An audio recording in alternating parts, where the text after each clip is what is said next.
Hi friends, அண்ணா சீரியலில் இன்றைக்கான episode ப்ரோமோவில் என்ன நடக்க போகுதுன்னா, ரத்னா ரிசப்ஷன் வேண்டான்னு பிடிவாதம் பிடிக்கிறாங்க. இதை கேட்ட எல்லாருமே அவங்கள சமாதானப்படுத்துகிறாங்க.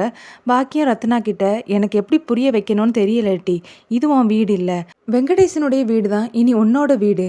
அவங்களுக்கு ஒரு தலைக்குனிவு ஏற்பட்டால் அது உனக்கும் தலைக்குனிவு தானேன்னு பாக்கியம் சொல்கிறாங்க.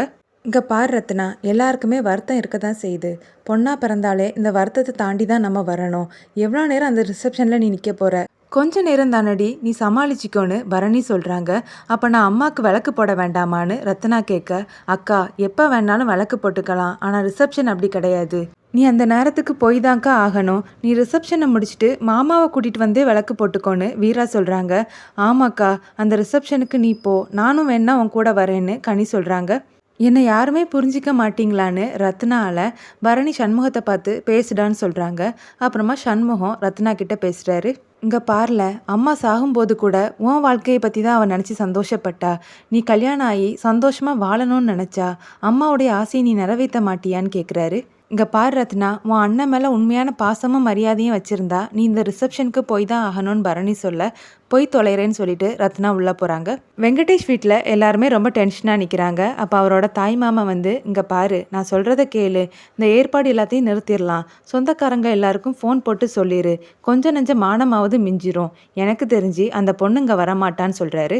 நீ சும்மா இருன, சண்முக தம்பியை பற்றி எனக்கு நல்லாவே தெரியும், அவர் கொடுத்த வாக்கை கண்டிப்பாக காப்பாற்றுவார்னு வெங்கடேஷோட அம்மா சொல்கிறாங்க. அவங்க பேசிகிட்டு இருக்கும்போதே ரத்னாவை கூட்டிகிட்டு பரணி, கனி, சண்முகம் 3 பேரும் வராங்க.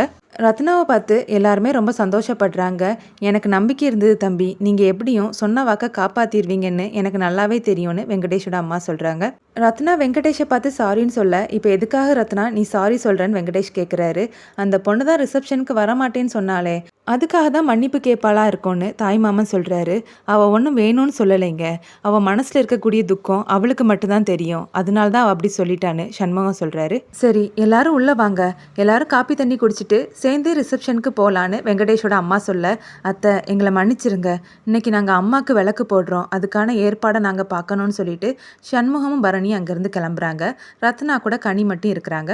இந்த பொறிக்கடலை ஏம்ல இன்னும் ஃபோன் பண்ணலைன்னு சவுந்தரபாண்டி சனியன்கிட்ட கேட்டுட்டு இருக்கும்போதே சந்தானம் ஃபோன் பண்ணுறாரு. அந்த ரிசப்ஷன் வேலை நின்றுடுச்சுதா, அந்த ரத்னா வந்திருக்க மாட்டாளேன்னு சவுந்தரபாண்டி கேட்க, எங்கய்யா நம்ம நினச்சது எதுவுமே நடக்கலை, அந்த பொண்ணுங்க வந்துட்டான்னு சொல்ல, அதை கேட்டு சவுந்தரபாண்டி ஷாக் ஆகுறாரு. என்னல சொல்கிற, அந்த ரத்னா வந்துட்டாளா, அவள் எப்படி இருக்கிறா, அழுதுட்டு இருக்காளா இல்லை சிரிச்சிட்டு இருக்காளான்னு கேட்குறாரு.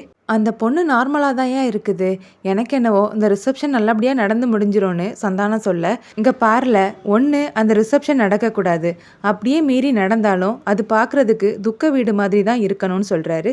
அதுக்கு நீங்கள் ஏதாவது ஐடியா கொடுத்தா நான் அப்படியே செஞ்சிருவேங்க ஐயான்னு சந்தானம் சொல்கிறாரு. சரியில்ல, ஐடியா தானே, நானே சொல்கிறேன்னு சொல்லிட்டு சவுந்தரபாண்டி ஒரு பிளான் போட்டு கொடுக்குறாரு.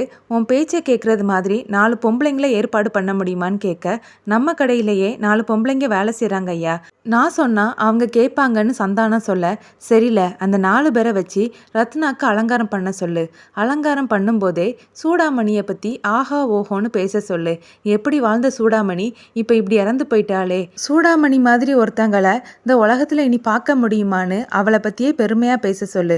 கொஞ்ச நேரத்திலேயே ரத்னா அலறி அடிச்சுட்டு அங்கேருந்து ஓடிடுவா, இந்த ரிசப்ஷனும் நின்று போயிடும். ஒருவேளை ரத்னா போகலைனாலும் ரிசப்ஷனில் அவள் அழுதுகிட்டே தான் இருப்பா, அது பார்க்குறதுக்கு துக்க வீடாக மாறிடும்னு சொல்ல, சரிங்க ஐயா, இந்த ஐடியாவை நான் அப்படியே செஞ்சிடுறேன்னு சந்தானம் சொல்கிறாரு. சனியை சவுந்தரபாண்டி கிட்ட, ஐயா எனக்கு ஒன்று மட்டும்தான் புரியவே இல்லை, அதான் கல்யாணம் நடந்து முடிஞ்சிடுச்சே, இனிமேல் இந்த ரிசப்ஷன் நடந்தா என்ன நடக்காமல் போனா என்னன்னு கேட்க, அந்த வெறும் பையன் வீட்டில் எந்த ஒரு நல்ல காரியமும் நடக்க விட மாட்டேன்லன்னு சவுந்தரபாண்டி சொல்கிறாரு. அடுத்த சீனில் சூடாமணிக்கு விளக்கு போடுறதுக்காக எல்லா ஏற்பாடையும் பாக்கியம் பண்ணிட்டு இருக்காங்க. அதை பார்த்த வைகுண்டம் அழுறாரு. அத்தை நீயே போய் அவரை சமாதானப்படுத்தி கூட்டிட்டு வான்னு சண்முகம் சொல்ல, பாக்கியமும் வைகுண்டத்துக்கிட்ட போய் பேசுகிறாங்க. இதோட எபிசோட் முடியுது.